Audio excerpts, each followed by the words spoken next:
Welcome to the Shrink Wrap Show. I'm Pam Hernandez-Kaufman. And I'm Tahliah Peak. We're two shrinks bringing you holistic health hacks. With our 30 years of combined experience in therapy, we share helpful information about common issues that everyone faces. Then we break down powerful, proven tools you can start using right away to better your life and your relationships. Let's wrap. Welcome back to the Shrink Wrap Show. Today, our topic is on healthy relationships. We're glad you're joining us today. Yes. So let's talk about healthy relationships. And we want to break them down into 12 basic things to look for in your relationship. Yeah, and we're talking about intimate relationships. We're also talking about friendships. They're intimate too. Mm-hmm. We know that relationships are one of the key wellness habits that people practice. They are extremely important. We all need to be connected. Yeah, connection this way is important. That's the connection to God and how you relate and have commune with Him. And then also connection internally with yourself, and then connection horizontally with others. That vertical, that internal, and then that horizontal, they are all critical. Very important. Yeah. A lot of times we don't really know, is this a healthy relationship or not? Or we might sense, ooh, something's off. Right. And so we're hoping that this list of characteristics that are common in a healthy relationship are something you can use as sort of a litmus test to compare against the relationships in your life. Yeah. Yeah. So oftentimes whenever we're looking at healthy relationships, it's the very key things are like, can I trust you? Trust. Yeah. Without trust, it's very difficult to build a relationship because we're off kilter and our threat system, our limbic system is sort of activated saying, am I safe here? Yeah. Am I okay? Yeah. And so there's sort of a 1 foot in, 1 foot out with the trust issue. So there has to be trust. That's a real foundational bottom line component. Yeah. That goes back down to early childhood. Early childhood. Are you there? Are you there available? For me? Yeah. Did I learn to trust that someone would attend to my needs? Are you accessible? Are you responsive to me? Are you engaged with me? Right. So can I trust that? And, we're not talking about today if that did not happen, that psychosocial stage of development. Right. And what that looks like, that's a different topic for a different day. Yeah. But it can cause a lack of trust when there really is no reason to not trust. Right. Anyway, trust. Trust is a good one. Honesty. Kind of tied in with that. Yeah. The truth is always better. For sure. It may be harder, but it's better. The brain can process truth in an easier way than it can deception. Yeah. Deception, it'll look for the story. It'll try to fill in the details. Right. And it will oftentimes catastrophize or magnify something to an extent that it doesn't need to. Yeah. So we suggest honesty. Honesty. Predictability and stability. Yeah. Predictability. I think of the safe haven. I can predict that you're going to be there, and I can come to you, and I know that you're going to be there. Or is it not predictable? If it's not predictable, how can you adjust that? 100%. Yeah. 100%. And is your behavior predictable? Do I find you on one occasion so friendly and just sugary, right, and then some sort of switch flips, and you're suddenly irritated, irate, angry, screaming, and that happens, and I'm unaware of when it will happen. So now I'm walking on eggshells, and again, my limbic system is completely activated. I got this going on, right, and so we want to know that with a friendship, with an intimate partner, we're going to find pretty much some consistency there, that I know what to expect with you. Constant and stable. Constant and stable. Yeah, and of course, we're not talking about perfection. Yeah, right. Like we all have mood swings. Yeah, for sure. But we're talking about these rapid cycling mood swings where that's kind of scary. Yeah. That's kind of scary for me. Okay. So yes. What's our next one? Accountability. Accountability. Yeah. You say you'll be there, you are. Yeah. You make a promise, you keep it, or you talk to me about why you can't. You don't have to be guessing and wondering. this comes up a lot with time with people. Yeah, well, when we say 10:30, they always show up at 11, so we now lie and say 10. So now we got honesty at stake, we got trust as a problem. But accountability, you say it, it happens. Word and action match. Yeah. This is a really important piece. Kind of along in there is sort of a shared responsibility thing, where I do this, you do this. There's a balance. Right. It's not just one person One-sided. carrying all the weight. And we negotiate that in relationships. Right. What will that look like? Yeah. Finding common things that you both like, enjoy, interest, and also having your own things that you enjoy and not have to depend on the other person. Right. So it's a both and. Having common interests and also having separate interests. One of the questionnaires I have when I'm working with couples is, what do you do together? What do you like to do alone? And what does the other person do alone? Yeah.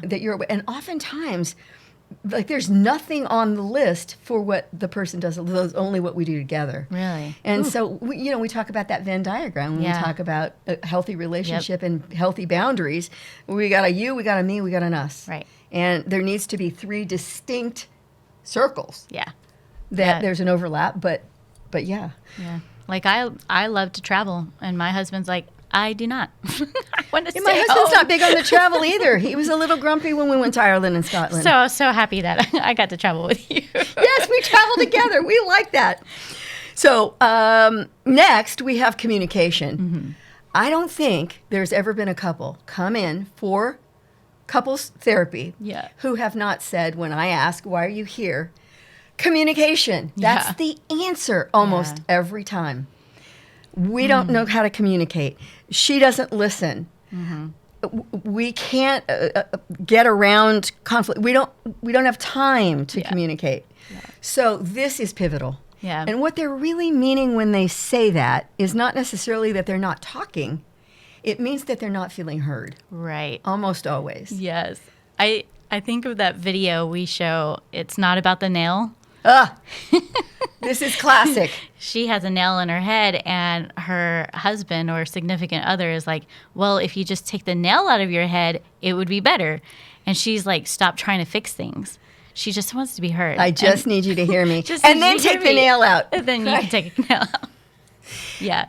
And so it's that fix-it mentality or that really linear analytical thinking that men have, that I just think if we get that nail out of your head, your sweaters won't be snagged anymore and your headache will go away. And you don't get it. So my husband asked me, do you want to vent about this, or is there a solution you're looking for? Perfect. And I teach couples to do that. Right. Do you want my help, or do you just want me to listen? Yeah. And most often we know. And guess what? Most often we do want to just be listened to. Yes. Men do too. Men want to be listened to as well. And that's really important that we not gender specific these messages because it goes both ways. But communication, and there are some tricks with communication. There's some effective and active listening tools. We talk about 1 mouth, 2 ears, do the math. Yes. And, be paying attention. If it's both people wanting to talk and neither one feeling heard, get a timer. Right. Use that timer. Yeah. It's your turn. You're on. When this is done, it's my turn. Yeah. Or just, the talking pen or the talking stick. Yeah.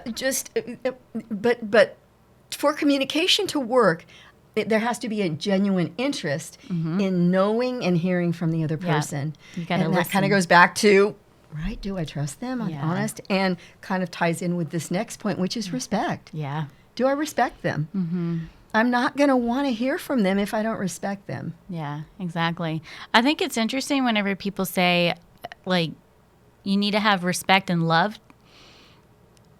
Men want the respect, and the Love and Respect book. Yeah, they can love you better if you have the respect.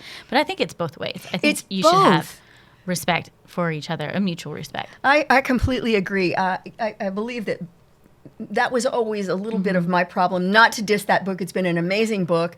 The author is fantastic. Yeah. Many people's marriages and relationships have been saved through that material. But listen, we both need love and respect. Yeah. Both genders. And so, whether it's the chicken or egg first, right? We know that sex works that way. Oh my goodness. Talk to me, and then just sex, and then I'll talk. Yeah. And so we come at things from different angles, typically gender-wise. But anyway. When I was working with military, there was a phrase that they would say, rank is worn, respect is earned. Mm-hmm. And when you look at that, even though the captain might be, the captain, superior, if he hasn't gained their trust and their respect and integrity and all of those good qualities of a leader, no one's going to respect them. And so I look at that even in our relationships. Like, even though you may be older, I respect you not because you're older. I respect you because we have a relationship We always together. have to talk about me being older. This always seems to come up. I don't like it. I'm just saying, like, respect should come from a level of desire, connection. Yes, together. An appreciation for the person, a genuine affection. It's the same way we feel about God. I want to please God. Right. I don't feel so. If I don't, I'm going to get hit with lightning. Yeah. And in relationships, you're threatening me, or I'll get in trouble if I don't respect you, show respect. But rather, I respect you because I admire you. I respect you because you matter. I want to please you. Completely different thing. Yeah, for sure. Non-judgmentalness. Being non-judgmental. Yeah. Like, if there's judgment in there, I'm going to choose what can I talk to you about. Yeah. Because these subjects are now off the table. Yeah, especially if there's criticism in it, right? Like, if that person is constantly criticizing little things about what you're doing, it's very painful and judgmental. Like, don't judge a book by its cover. There may be a couple that, I've had clients where one party in the couple is able to stick with a really icky job. They don't like it. It's awful, but it pays well. Yeah. So they can manage that difficulty because the compensation offsets the discomfort. The other person in the couple, it can't do that, and develops, just some psychological symptoms, some emotional problems, and they can't tolerate that toxic environment, even though the pay is good. Right. And in that situation, if the person who can manage it is judging the person who can't, it's going to cause a lot of rift in that relationship and a lot of breakdown in communication, because now that person who can't manage it is going to share how they're feeling with someone else, not their partner. Yeah. And so this is a distancing effect. Yeah. So listening is on our list, and we've sort of covered that with communication, but it's the most important part of communication. Yeah. So feeling heard, feeling listened to. In therapy, they say we don't really have to understand or agree with a client as long as they feel like we understand and care. Yeah. Because we may not agree. Right. And this will happen in relationships. John Gottman's research with the Gottman Institute says that about 70% of the time, a couple will not come to agreement. Yeah. And maybe in a friendship, those numbers would be similar as well. So it's really not about that. It's about feeling heard and feeling understood and feeling that you matter. Time. We have to spend time together. Yeah. In therapy, we have the 3 T's: time, touch, and talk. And so to talk and to touch, there has to be some time that we allocate to being together. So we talk in therapy about a date week, a date night, planning for one another. A date week sounds great, Pam. I don't know if I can afford it. But well, every so often, a date getaway. Date vacation. A date, yes, a datecation. But and you plan this time and somebody else plans the other time. And in a friendship, same thing. Right. You plan something for us, and I'll plan something next time. But there has to be time. Right. If there's no interaction, again, these other T's can't happen. Right. Yeah. Forgiveness, the F word. That's a good F word. It is a good F word. Forgive. Yes, forgive. It's a process. It is. It's a choice. It is. It takes work and time. Yeah. And unforgiveness leads to toxic shame. It leads to bitterness. It's the poison that you're drinking. Resentment. Yeah. Yeah. We say unforgiveness is like you're drinking the poison, hoping that the other person. I'm just gonna have a drink right now. You reminded me that I'm really hoping that the other person's going to, croak. But yeah, no, it's a process. Forgiveness isn't a one and done kind of thing. It's not a one and done. There can be, I've heard of, on rare occasion, a miraculous forgiveness process. Right. But for the most part, it's, okay, so God, can you help me be willing to be willing? Mm-hmm. And then, okay, I'm willing. I don't know how to do it. Yes. I don't know how to get there. We oftentimes talk about the total truth letter, where you process your feelings. I'm angry about this. I'm sad about this. I'm hurt about this. I feel lonely about this. Mm-hmm. I wish this. I wanted this. I needed this. Yeah. And getting down to, and I love this. I'm thankful for this. I'm grateful for this. Here's what I've learned. Mm-hmm. So we always want to get to, that was really hard and that sucked, and I learned something from it. But processing your feelings is really significant for working through feelings of betrayal or anger or whatever there may be. Mm-hmm. I think the most important piece there is it's a process and a choice. Yeah, for sure. And it's different for everybody. Mm-hmm. Mm-hmm. What's our last one? Lastly, we have conflict resolution. Oh, yeah. Which is, how do we talk about difficult subjects? Especially whenever I'm right. Especially when he's wrong. Which is almost always.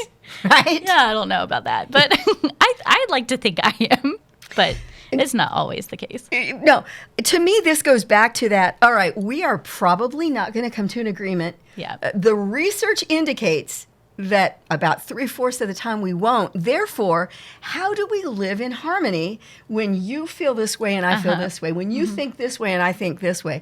We have to agree to disagree agreeably. Right. And that goes back to trust, respect, honesty. Yes. We can communicate and we feel heard and listened to. So this is these are some good starting points for the 12-ish healthy relationship characteristics. Yes, for sure. And our hack for today is check in. Check in on these. See what it looks like. Compare it to other relationships that you have in your life, whether it's an intimate relationship, a coworker relationship, boss relationship, your children, your relationship with your children, your relationship with family. That. Yep. Yeah, I mean, all of these things are needed in all arenas. In every single arena. So, so that's our hack today, is to check in and see where can I elevate in one area if I'm lacking in trust and lacking in I'm being judgmental or anything like that. How can I reverse it and help boost that so I can have a healthier relationship? So do that in all of your domains. And hack 2 would be, if you're listening to this right now and you're saying, wow, pretty much, check, those are missing in this particular relationship, you may want to make a different choice about that relationship, because you deserve healthy relationships in your life. Yeah. We all do. Mm-hmm. Yeah, so it's a process. You can do it. We do it. And we're so glad that you're with us today. Thank you so much for being with us today.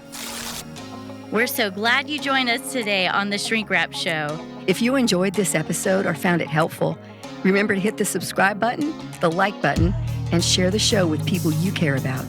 Also, your feedback is valuable, so leave a comment, question, or suggestion, and we'll see you next time on the Shrink Wrap Show.